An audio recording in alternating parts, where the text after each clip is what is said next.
Hello and welcome back to study Medha academy. आज हम class 10 का ये chapter chemical reactions and equations continue करने वाले हैं। तो चलिए स्टार्ट करते हैं। हमने लास्ट टाइम ये देखा था कि एक स्केलेटल इक्वेशन क्या होती है। अब हम देखेंगे कि बैलेंस्ड इक्वेशन हम किसे बोलते हैं।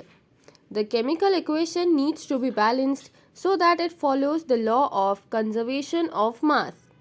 मतलब जब भी कोई केमिकल रिएक्शन होती है तो उसकी इक्वेशन में जितने products right hand side combine हो रहे हैं उतने ही प्रोडक्ट्स लेफ्ट हैंड साइड भी फॉर्म होने चाहिए according to the law of conservation of mass.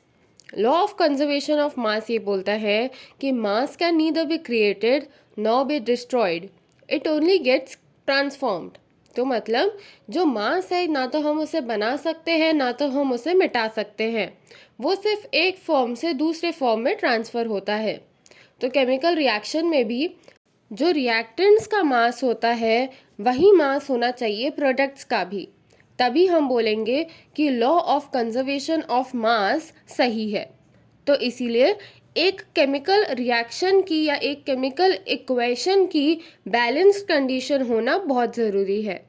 A balanced chemical equation occurs when the number of different atoms of elements in the reactant side is equal to the product side। मतलब जो reactants के molecules होते हैं, atoms होते हैं, उतने ही atoms या molecules होने चाहिए प्रोडक्ट के साइड पे। This is a reaction between methane and oxygen producing carbon dioxide and water. The reaction shown is a combustion reaction. A compound reacts with oxygen and produces carbon dioxide and water. The technique is to balance the carbon, then the hydrogen and then the oxygen atoms.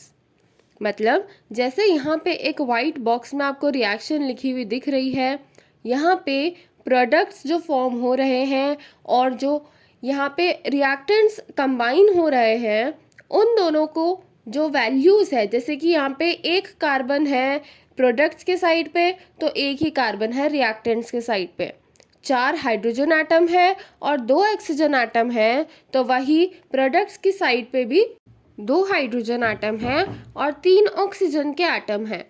इस condition को ही हम बोलते हैं balanced chemical equation. In this case the carbon atoms are already balanced. So now we look at the hydrogen atoms.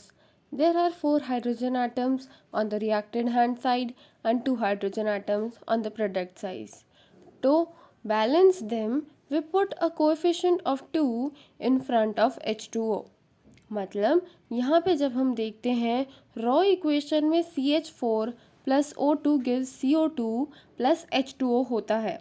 तो यहाँ पे जैसे CH4 के 4 हाइड्रोजन के एटम्स है, बट जो प्रोडक्ट साइड में रॉ इक्वेशन में होता है वो H2O ही होता है। तो यहाँ पे सिर्फ 2 ही हाइड्रोजन के एटम्स होते हैं, इसीलिए इनको बैलेंस करने के लिए हम एक 2 आगे लिख देते हैं H2O के, और उससे क्या होता है कि 4 हाइड्रोजन के एटम लेफ्ट साइड भी हो जाते हैं और 4 ही हाइड्रोजन के एटम राइट साइड भी होते हैं। इस तरह से जो इक्वेशन है वो बैलेंस हो जाती है। अब the hydrogen atoms are now balanced due to the coefficient 2 in front of H2O. There are total 4 oxygen atoms on the product side. To balance the atoms on the both sides, we put a coefficient of 2 on front of O2. The chemical equation is now balanced. अब क्या हुआ, अगर हमने hydrogen को balance करने की कोशिश करी और हमने 2H2O के आगे लगा दिया, तो उससे जो ऑक्सीजन के मॉलिक्यूल्स है वो भी बढ़ गए और इसी कारण जो रिएक्टेंट के साइड में O2 है वो इम्बैलेंस हो गया। तो इसीलिए हम O2 के आगे भी हम एक और 2 लगा देते हैं, जिससे कि टोटल ऑक्सीजन के एटम्स 4 हो जाते हैं।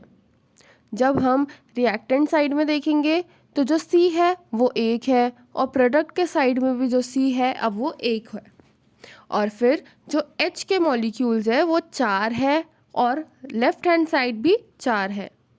सिमिलरली जो ऑक्सीजन के मॉलिक्यूल्स है या ऑक्सीजन के एटम्स है वो भी 4 है, और रिएक्टेंट और प्रोडक्ट साइड दोनों में ही ऑक्सीजन के मॉलिक्यूल्स अब 4 हो गए हैं। तो इसीलिए due to the equal number of atoms on both the sides this reaction is called as a balanced chemical reaction. तो ये था पूरा concept all about balanced chemical equations. Balanced chemical equation क्या होती है हमने पढ़ा कि जिसमें रिएक्टेंट्स के साइड के एटम्स और प्रोडक्ट्स के साइड के एटम्स, मतलब LHS के एटम्स और RHS साइड के एटम्स सेम होते हैं। और हमने एक इक्वेशन को बैलेंस करने की भी कोशिश करी जो आपके अभी स्क्रीन पे है। यहाँ पे हमने सारे ही H, C और O के मॉलिक्यूल्स को बैलेंस करा है। तो आई होप आपको ये जो पूरा कंसेप्ट है to balance a chemical equation ये समझ में आया होगा। ये कंसेप्ट आपको आगे की बड़ी क्लासेस में भी बहुत हेल्प करने वाला है, और अगर आपको 11th ऑनवर्ड्स PCM लेना है तो आपको ये पता होना बहुत ज़रूरी है। आई होप आपको ये कंसेप्ट समझ में आया होगा। अगर आपको कोई भी डाउट है या कोई क्वेश्चन है तो आप कमेंट सेक्शन में हमसे ज़रूर पूछ सकते हैं। Thank you so much for watching this video till the and. और अगर आपको ये वीडियो पसंद आई हो तो इसे लाइक करना, शेयर करना और हमारे educational channel study Medha academy को सब्सक्राइब भी ज़रूर करना। साथ ही साथ हमारे इंस्टाग्राम पेज पे जो कि है स्टडी मेधा के नाम से, उसे भी एक बार विज़िट करना और हमें वहाँ पे भी फॉलो ज़रूर करना। Thank you so much for watching our video till the end and keep watching for more educational content.